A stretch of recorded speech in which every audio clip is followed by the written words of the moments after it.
दूसरी जो किरण है वो M1 पर जा रही है, उसके लिए भी एनालिसिस करनी है। उसमें अगर हम देखें तो क्योंकि जो ये गति कर रहा है, ईथर के माध्यम में गति कर रहा है, तो ये जो किरण M1 पर जा रही है, तो जब ये M1 तक पहुंचेगी तब तक ये जो एपरेटस है वो कुछ दूर चला जाएगा, और जब वो वापस M1 से रिफ्लेक्ट, तो वो वहां पर M1 यहां पर ना जाकर थोड़ा सा दूसरी जगह पर उससे जाकर रिफ्लेक्ट होगी, और इसी तरह जब वहां से रिफ्लेक्ट होकर वापस P पर आएगी तब तक फिर और दूरी तय करते हुए वो P की एक अलग पोजीशन पर जाकर वापस आएगी। तो इस तरह से हम उसको बना सकते हैं कि यहां से जब ये प्रारंभ में ये जो P से यहां ये प्रारंभ में M1 था, तो यहां से ये रिफ्लेक्ट हुई, इस तरह से रिफ्लेक्ट हुई थी। तो लेकिन ये यहां से जब तक यहां पहुंचती तब तक की गति करते हुए जो एपरेटस है वो गति कर रहा है ईथर में, तो वो यहां से जो P प्लेट थी वो उसकी बजाय यहां पहुंच गई, और इसी तरह से मिरर है वो भी M1 की जगह M1 डैश पर चला गया।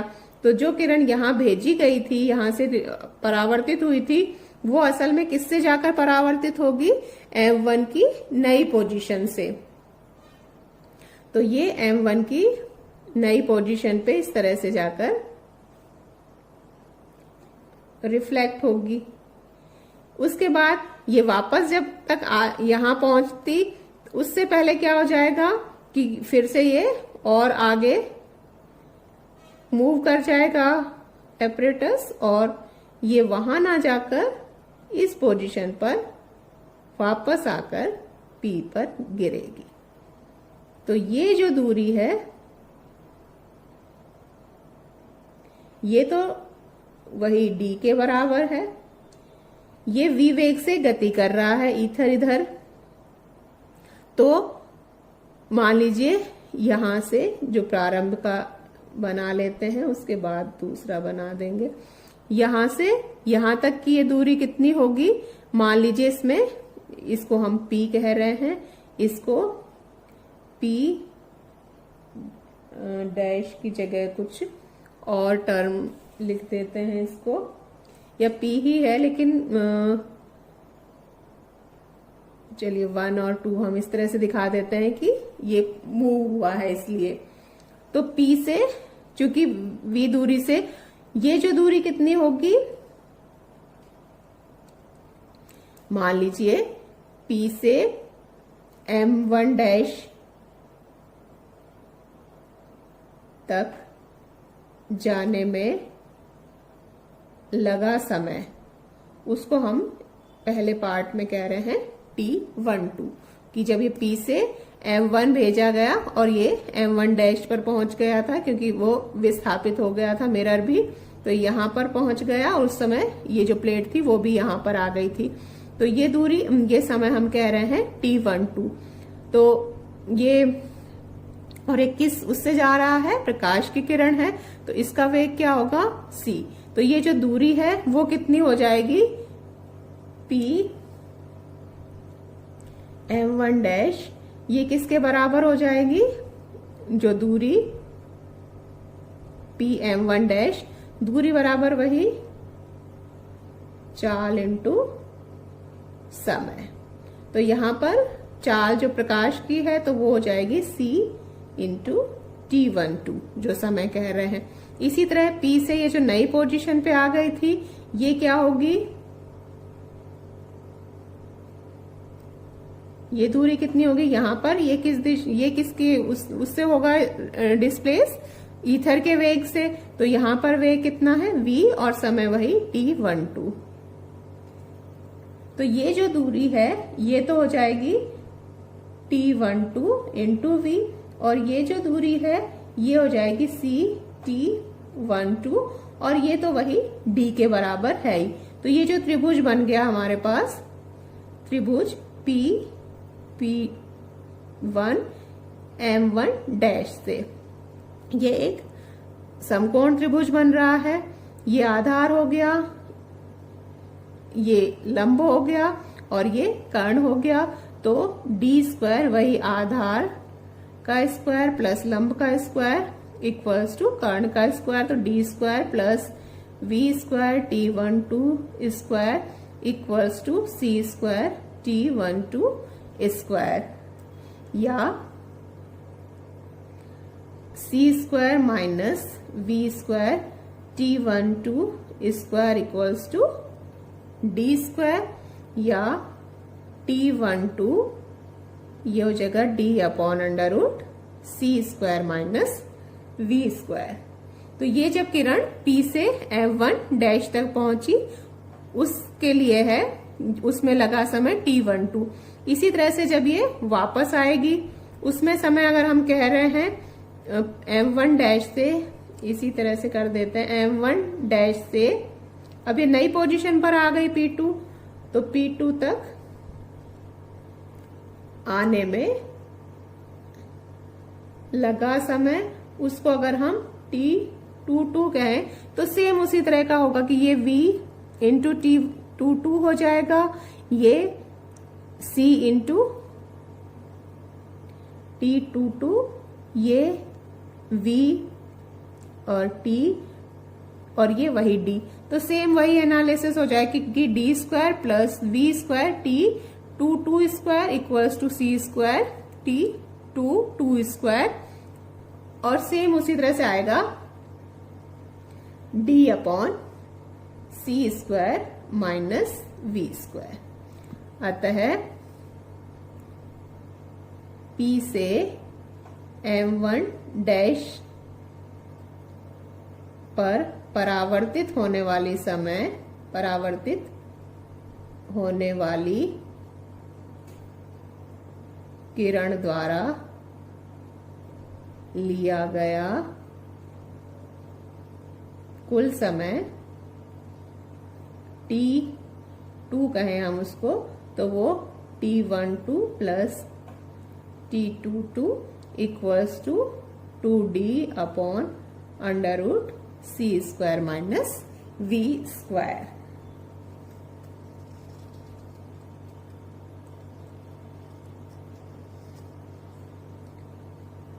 अब इसको इस तरह से भी लिख सकते हैं कि वही जैसे पहले लिखा था कि T2 equals to 2D, C common ले लेते हैं, सी स्क्वायर का अंडर रूट तो कॉमन ले लिया, 1 minus V square upon C square, तो 2D upon C, 1 minus V square upon C square वही -1, या T2 equals to 2D upon C, 1 plus V square upon C square, ये -1 2 जाएगा, तो 1 plus V square upon 2 C square, ये -1 upon 2। तो ये T1 समय तो जो M2 मिरर पर जा रही है, और T2 M2 मिरर पर जाने वाली के लिए T1 कुल समय, और जो M1 मिरर से आ रही है उसके लिए जो समय हो गया वो, तो ये तो कौन सा समय है जो कि परावर्तित किरण के लिए था, और वो M1 पर जाने वाली, और पहले निकाल चुके हैं। तो दोनों में समय अंतर कितना हुआ, परावर्तित और अपवर्तित किरणों के बिंदु P तक पहुंचने में लगा समयांतराल या समयांतर delta T equals to T1 minus T2। T1 का मान आया था 2d upon C 1 plus V square upon C square, T2 का मान minus 2d upon C 1 plus V square upon C square 2c square.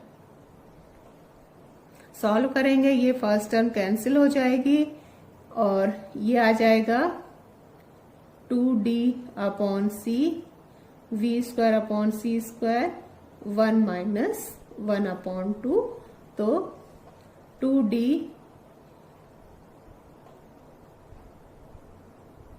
Upon सी, ये सी square नहीं है, 2d upon सी है, तो 2d V square upon C cube, और यहां से आएगा 1 अपॉन 2, ये 1 अपॉन 2 इस 2 से कैंसिल हो जाएगा, तो delta t equals to D V square upon C cube. अब उपकरण को यदि 90 डिग्री से घुमा दिया जाए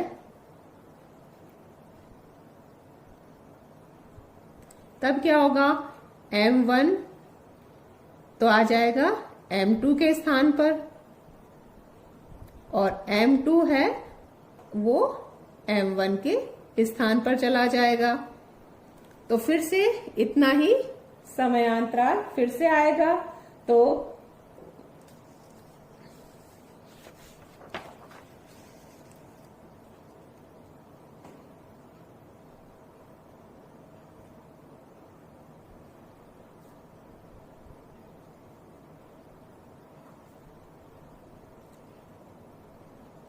दोनों किरणों के बीच इतना ही समयांतराल होगा, तो कुल समयांतराल जबकि उपकरण को 90 डिग्री से घुमा दिया जाए।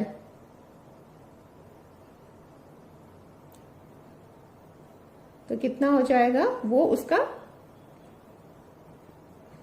डेल्टा टी, इसको हम डेल्टा टी की जगह अभी डैश से लिख देते हैं, फिर हम कुल को हम डेल्टा टी लिख देंगे, तो वो 2 into D V square upon C cube जो पहले आया था।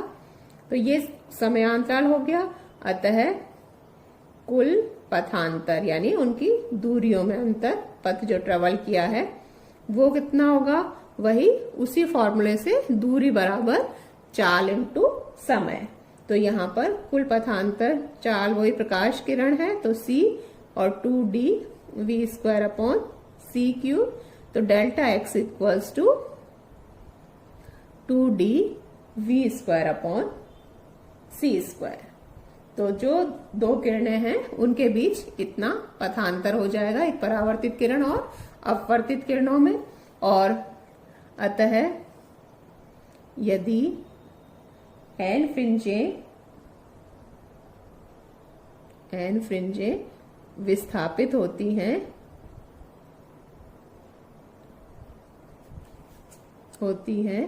तो delta x is equal to n lambda. Lambda यहाँ जो प्रकाश की किरण है, जो प्रकाश हमने काम में लिया है, उसकी तरंग दैर्ध्य या वेवलेंथ है, तो n इक्वल्स टू हो जाना चाहिए डेल्टा x अपॉन लैम्डा या 2d V square upon C square into lambda. तो जो ये सब वैल्यूज नोन है कि जो मिरर थे वो कितनी दूरी पर रखे गए थे, और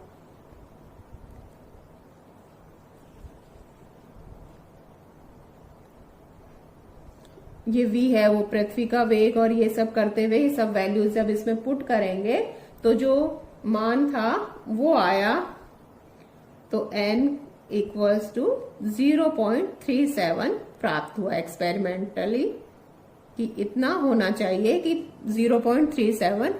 हालांकि ये वैल्यू बहुत छोटी लगती है कि एक भी फ्रिंज का विस्थापन नहीं हुआ, उससे छोटा है कि 0.37, लेकिन जो माइकलसन व्यतिकरण मापी था, स्पेक्ट्रोस्कोप था, माइकलसन स्पेक्ट्रोस्कोप, वो बहुत सेंसिटिव था, बहुत सुग्राही था, और उसके द्वारा हम 0.01 फ्रिंज का विस्थापन भी ज्ञात कर सकते हैं, देख सकते हैं।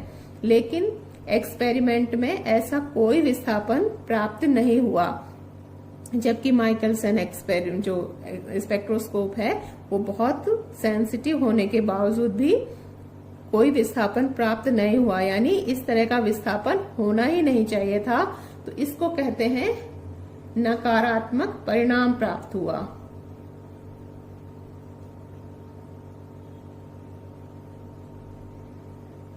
कि फ्रिंज का विस्थापन होना चाहिए था लेकिन कोई फ्रिंज का विस्थापन प्राप्त नहीं हुआ। इसकी फिर अलग अलग तरीके से व्याख्या की गई, लेकिन अंत में जो सबसे सफल व्याख्या थी वो आइंस्टीन ने की कि इस तरीके का कोई माध्यम एग्जिस्ट नहीं करता। प्रकाश की जो किरणें हैं वो उनको गमन करने के लिए किसी प्रकार के माध्यम की आवश्यकता नहीं होती, और ईथर की अवधारणा ही गलत है, ये माध्यम एग्जिस्ट नहीं करता।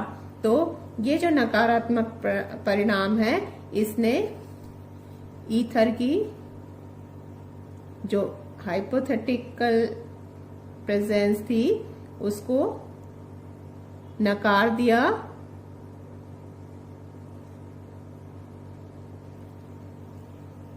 और उसके बाद आइंस्टीन ने अपने आपेक्षिकता के सिद्धांत दिए थे, जो 2 सिद्धांत थे, तो वहां वो सब हम पहले ही कर चुके हैं। तो इसके साथ आपकी ये यूनिट कंप्लीट होती है। नेक्स्ट यूनिट हम नेक्स्ट लेक्चर से स्टार्ट करेंगे।